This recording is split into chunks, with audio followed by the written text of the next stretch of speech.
thought about what we were going to do this year, we always like to add something new to the mix, have a theme running throughout our programme.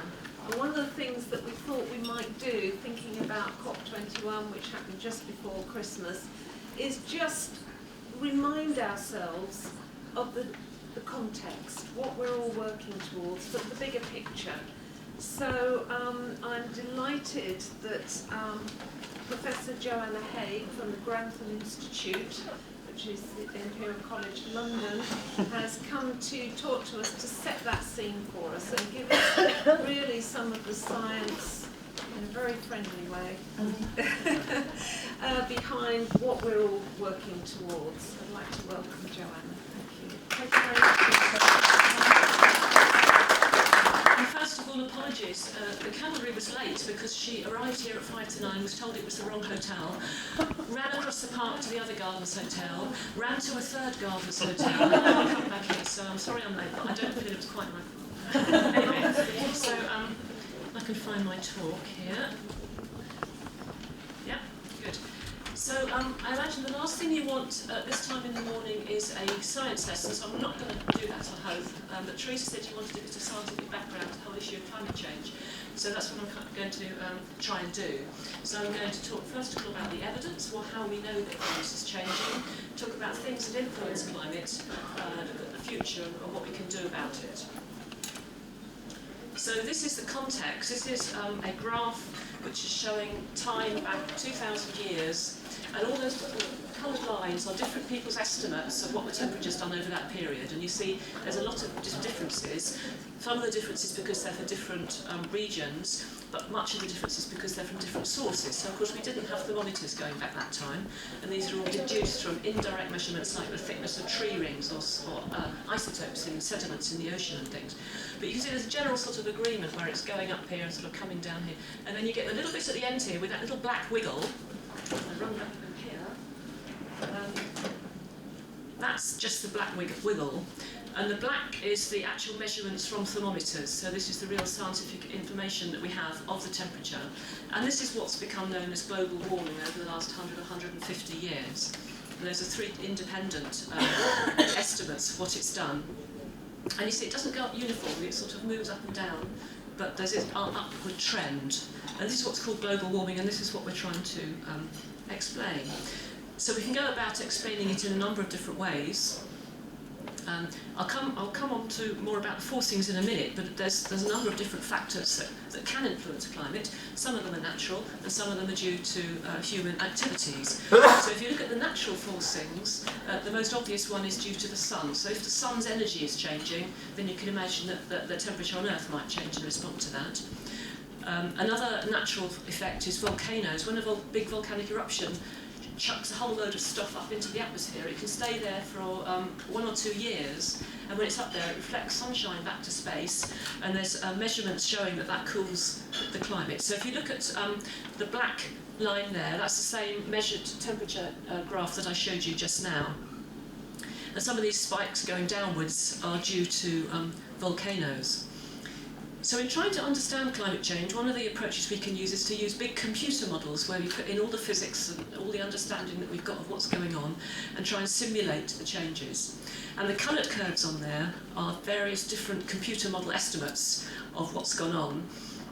In this left-hand puddle, only with those natural forcings, which is the sun and volcano. And on the right-hand side, if you take account of all the other forcings that are due to human activities, mainly greenhouse gases, but also land use changes and dust and industrial pollution and things. And you see you can't really tell the difference between the red and blue lines and the black line in the first graph until you get to about, say, 1950, 1960, and then the measurements go up and the models can't keep up. And the only way the models can keep up is if you put in, essentially, if you put in the greenhouse gases. So that's one very clear indication of an understanding that the recent warming is due to greenhouse gases. So there's other indications of climate change, not just global temperature. Here's a few. Some of them are more obvious than others. I think there's two very clear ones on there. The bottom left one is the extent of Arctic sea ice. in summer. So it melts obviously in the summer and comes back again in the winter. And in the summer it's getting less and less. And we're predicting it's going to disappear completely in summer within the next couple of decades. Whenever there's a wiggle on that graph and it goes up again, you get an article in the Daily Mail, oh, climate change has gone away, you know, the ice is coming back, hooray. If only that were true. Unfortunately, and this is actually one of the reasons why it's nice working in the area, is it's a huge complex system. It's not just a nice smooth one thing happening at a time. Everything in the climate is sloshing around all the time, and that's why you get all these wiggles on this graph, because there's natural effects just changing it all the time without any force change. So while we have a downward trend in that sea ice, you can see there's various ups and downs, which are just natural fluctuations. But that's one quite clear indication. Another fairly clear indication is the one on the bottom right, which is sea level, and sea level's going up. And I think this is possibly one of the most worrying things, because there's a certain amount of discussion in the policy agenda sphere where, oh, we don't really mind about global warming, we can adapt to it. You know, a bit warmer is actually quite nice, we can have more plants in Scotland, etc., etc. And, you know, and that's some truth to that, and you can have an economic argument in the same vein. If you're living on a low-lying island in the Indian Ocean, you know, that's not an option for you, because you'll be underwater. So I think we have to, you know, be a bit global in our perspective. The other point to make, which is often not realised, is that it's not uniform. So we say there's global warming and the temperature's going up, but it's not the same at every place on the globe as to everywhere else. So you can see this is 2015, average temperature for 2015, difference from the last 20 or 30 years. And you can see there's some areas of the globe have warmed much more than others. In particular, Northern Hemisphere land is the most, showing the most warming. And interestingly, in 2015, you see that this part of the North Atlantic was actually cooler than the relevant period. And that's a signal that we see sometimes. It's due to a natural fluctuation where there's a sort of temperature oscillation going on here. But if it's not warming, you know, in one particular area, something to say that there's not global warming. So let's go look a bit more at these factors. Oh, thank you. So I've already mentioned that there's natural factors and human factors, so I don't need to go through those again. But you can see that if there's a change in any of those streams of radiation, we've got the solar radiation coming in and the heat radiation going out. If there's a change in any of those streams of radiation, that will affect the surface temperature. And importantly here is this slide. So this is the solar radiation and this is the heat radiation. And what happens is that the solar radiation comes in, it heats the surface gets hot and it emits heat. But then you've got greenhouse gases in the atmosphere that are absorbing that heat and re-emitting it downwards. So you've actually got more downward radiation than you would have done where the greenhouse gas is not there. And this is called the greenhouse effect. And so if you get more greenhouse gases, you get more of this heat trapping and more of the heat emitted to the surface and more surface warming. So an increase in greenhouse gases will give you more warming, and that's very well understood science. So what about greenhouse gases? The most prevalent one in the atmosphere is water vapour. That's the strongest greenhouse gas. It's actually responsible for the climate being a nice warm, you know, place where we live rather than a rather chilly minus 18 degrees, which it would be if there were no water vapour here. But we can't directly influence the water vapour. We can influence it through other things that are warming the planet, but we can't just put more water vapour into the atmosphere. It won't stay there, it'll rain out. What we can put into the atmosphere, and this is the second most important greenhouse gas, is carbon dioxide. So let's see what's happening to carbon dioxide. I'm going to show you lots of little graphs, so they're all showing the same thing, which is a concentration of carbon dioxide in the atmosphere as a function of time. And each of the little plots will be for a longer time period. So the first one on the top left there is just for the last 5 years. There's an annual cycle in that red curve, but you see there's an underlying upward trend. And this is taken over Hawaii, so it's, you know, fairly clean sort of air, so there's no industrial pollution going on in that particular, local to that area. The bottom left is the same observation site, and it's the same vertical range, so you see it's going up to 400 parts per million. A part per million means 1 molecule of CO2 in 1 million molecules of air. So we've got 4 molecules of CO2 in 10,000 molecules of air. So if we look over the last 50 years, there we are, we've got that long upward trend.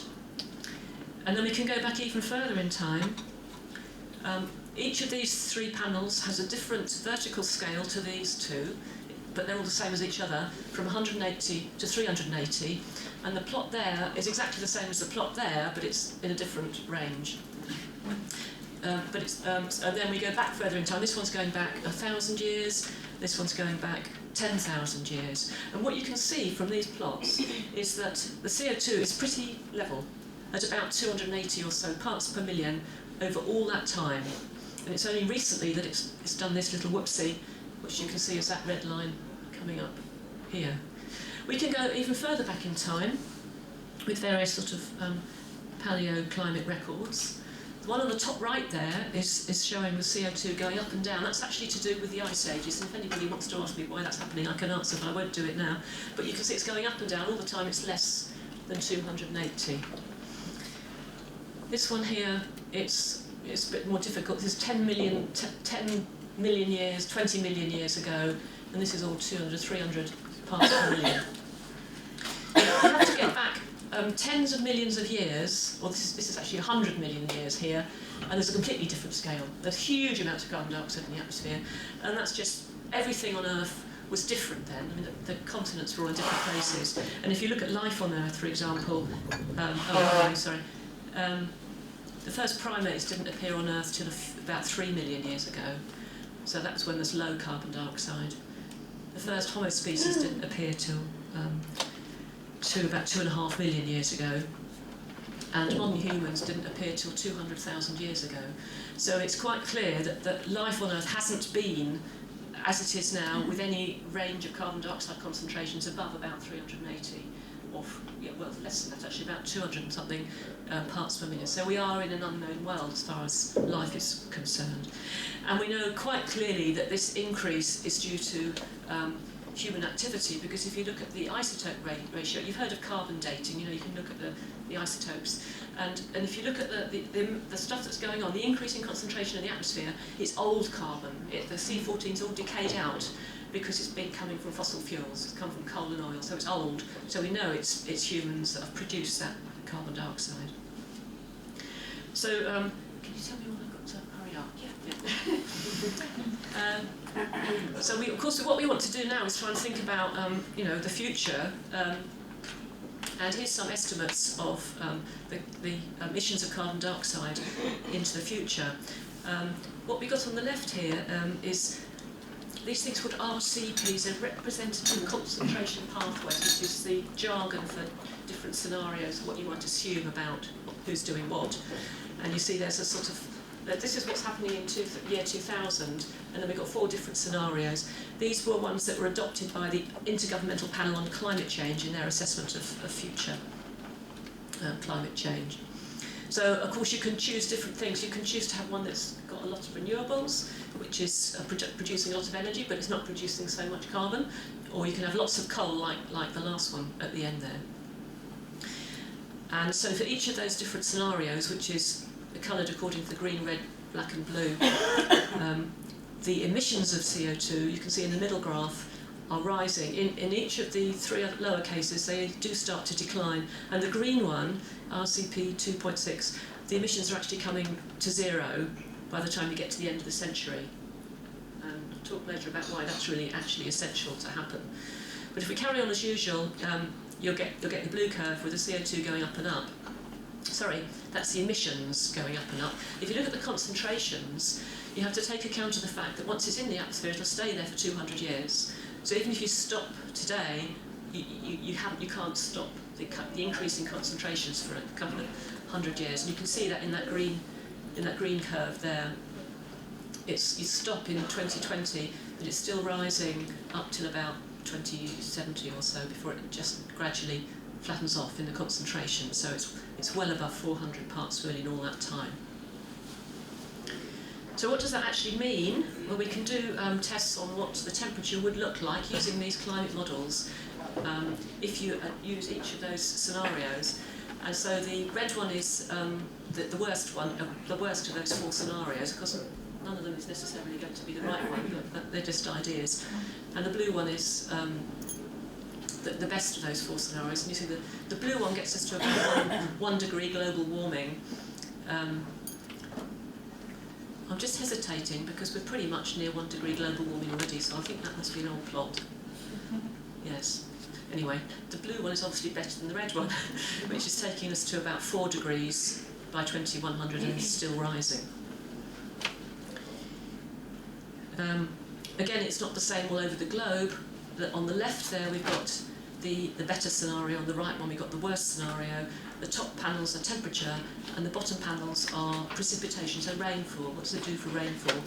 Rainfall is much more difficult to predict in the climate models, but there are suggestions that you're getting more intense rainfall in the tropics here, but much drier around the Mediterranean. And you'll also see that the temperature increases over the land here are getting up to, in this worst case, they're getting up to sort of 7 or 8 degrees. And if we put that in the context of what the current temperature is, which I've got a plot here, I think. This is just what the surface temperature is today across the globe. And you can see in Africa, in sub-Saharan Africa, the temperature's already getting on for 30 degrees. If you add an extra 7 degrees on that, it just becomes impossible to live there. So it's huge impacts in certain areas of the world. These are the predictions for global sea level. So the better one is about 0.4 of a metre, and the worse one is way up there, 0.8 of a metre. This is just talking about the impact on crops. So sometimes you hear people say, oh, well, it's all right because crops like carbon dioxide. You give them more carbon dioxide, they do their photosynthesis better. And that's true, but crops don't like it very hot. So here's some plots, which I'm not a leaf person, so I don't really know, but what it's showing is at what point they drop dead when they get too hot. And you can see it depends on different plants respond differently, but the pink one there, wheat, is the one on the right actually all seem to be rather similar. The lethal limit is 40-something degrees, so you wouldn't grow any of those crops anywhere that it was warmer than that.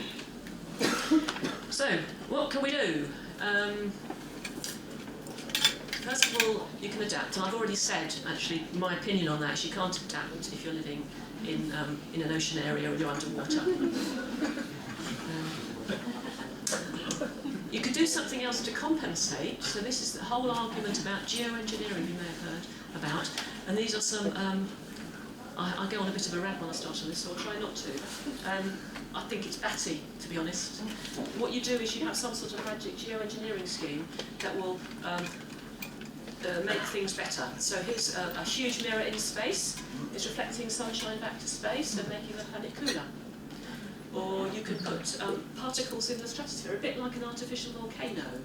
So you go up with an aeroplane and you squirt all sorts of sulfate particles into the stratosphere, it reflects the sunshine back to space, and you get a cooler planet to compensate for the greenhouse gas. There's a number of other things. You can fertilise the ocean so that it grows more, whatever it would grow, planktons. Things that planktons eat, I don't know. Anyway, they like it. Algae. Thank you, algae, that's the one. It'll grow more algae, and then the planktons will eat up the algae. What they do is they eat the CO2 out of the atmosphere, basically, more than they would have done without the iron fertilisation. That's the theory. And there's any number of other schemes, some of which are more sensible than the other. I mean, grow more trees is a sensible thing. Would it be enough? Is a question. So that's two possibilities. A third possibility, which is rather obvious, is just reduce the emissions of greenhouse gases as soon and as fast as possible.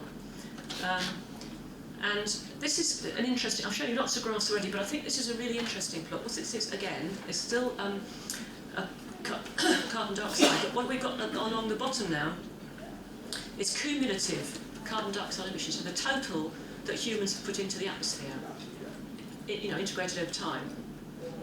And on the left-hand side, we've got the resulting global temperature increase. And perhaps you can see, there's different coloured graphs here, and these again are these different RCPs, the different scenarios. And if you have the sort of, this is the observations. This is the sort of not so bad scenario, so it's getting up to 2 degrees by the time you get to 800 or so gigatons total emissions. And then the worst scenario, so here's the worst one, you get to 2100 and you've got over 2000 gigatons, you've got 4.5 degrees. But the point about the plot is that all those lines are on the same thing. So all you need to be concerned about is the total emissions over time. that will tell you what the global temperature is going to increase by. So, if you do it a lot now and none tomorrow, that's better, but it's the total amount that really matters. And if you want to avoid exceeding a 2 degrees warming, you've got to total emission of less than 1 gigaton, a trillion tonnes it is. And you can see we're well on the way to that. But that's quite an easy thing to remember. This is just stressing the point about the long time scale. So on the left there, we've got the top left, we've got the CO2 emissions with these 4 scenarios, and they're all stopping at 2300. But you can see the cumulative amount coming from the red one is much, much more than from the others. The concentrations are on the left, the surface temperature is top right, and you can see very, very slow decline from the warming, even though the emissions have stopped. So you can't just put it off till tomorrow. So this is an important point. If you want the global temperature to stay below any value, I mean, you might be happy with 4 degrees global average.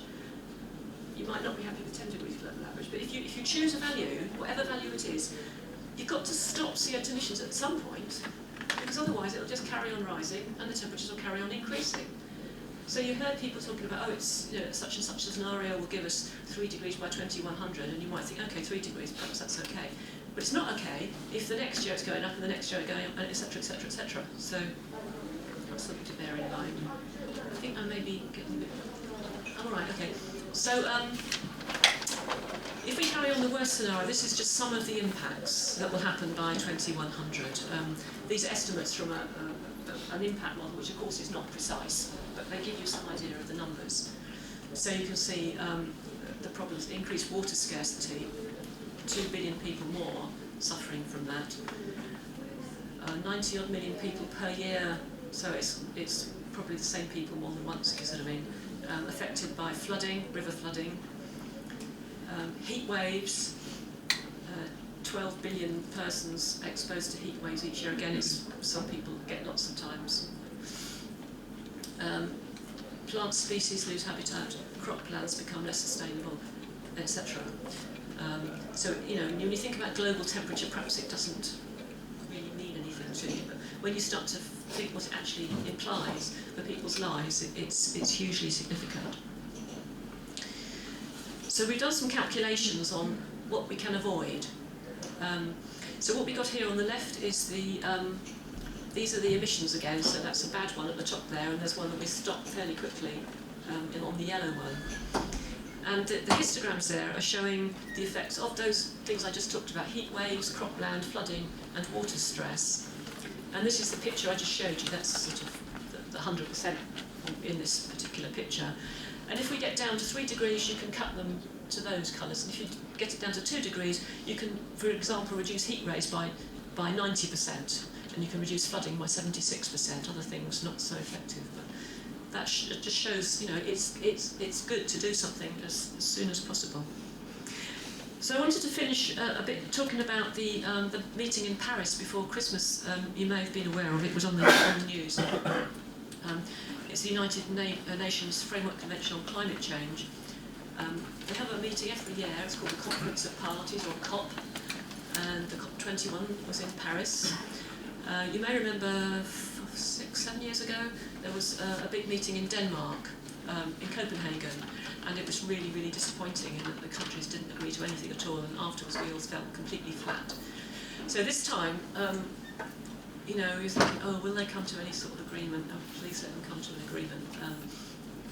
But it was all managed in a completely different way. So this time it was very much a sort of bottom-up thing.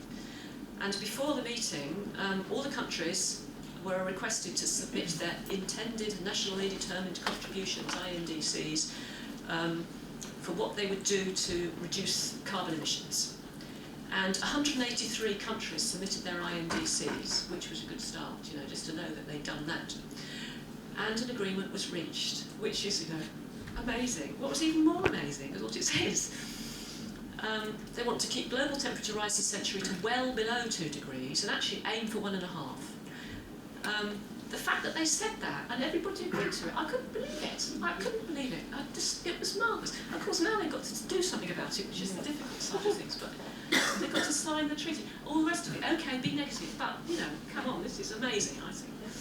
They also going to provide funds from the rich countries to the poor countries to adapt to the inevitable effects of what's already in place. And of course there's arguments about who's giving what money and how the money is badged and actually have we already given it and all this sort of thing. But it's an incredibly positive message.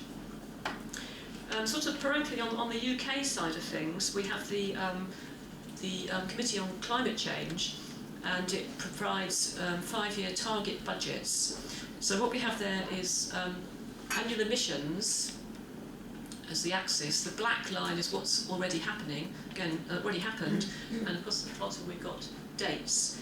So we've got actually, if you start there, we've got minus 36% by 2014. We're almost on track, although there's slightly deviation by 2020.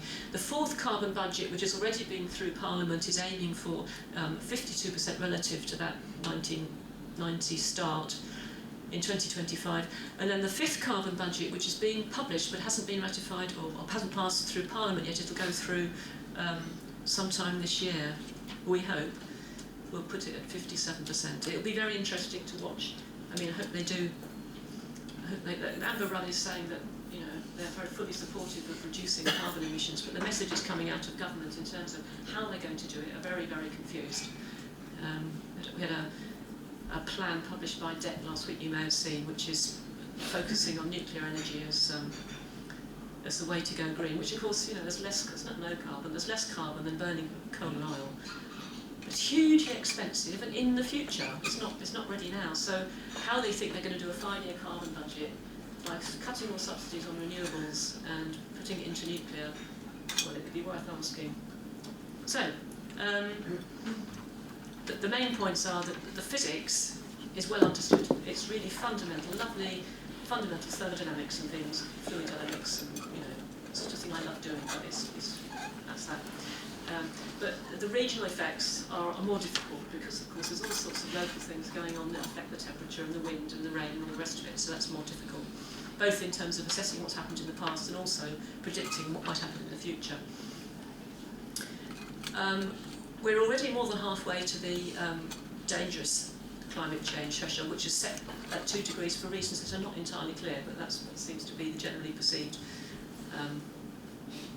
value. And of course, halfway to the 2 degrees, as I've already said, if you're still rising, then actually that's not terribly helpful. And the obvious conclusion is we need decarbonisation of energy supplies to try and do something about it. Thank you.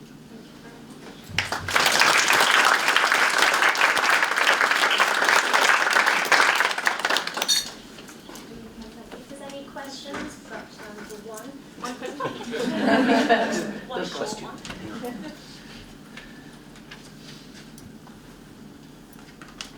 Blinded by science.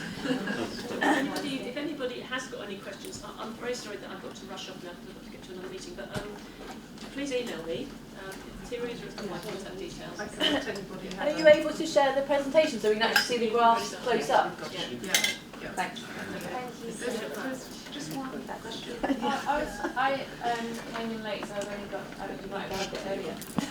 Because this is a conference about events, are there anything that comes to mind in terms of kind of how events can reduce our carbon emissions that from your point of view? Yes.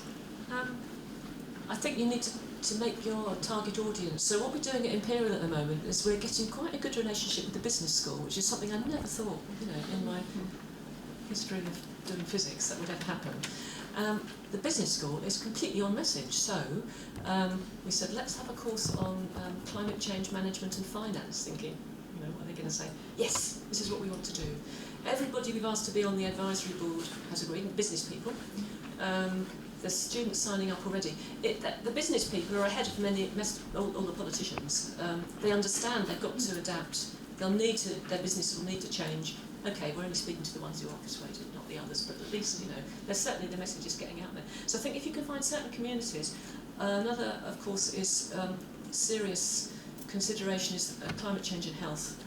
And there's any number of different links between temperature and pollution, all the rest of it, and health. So, you could organise an activity perhaps around that specific topic. coinciding.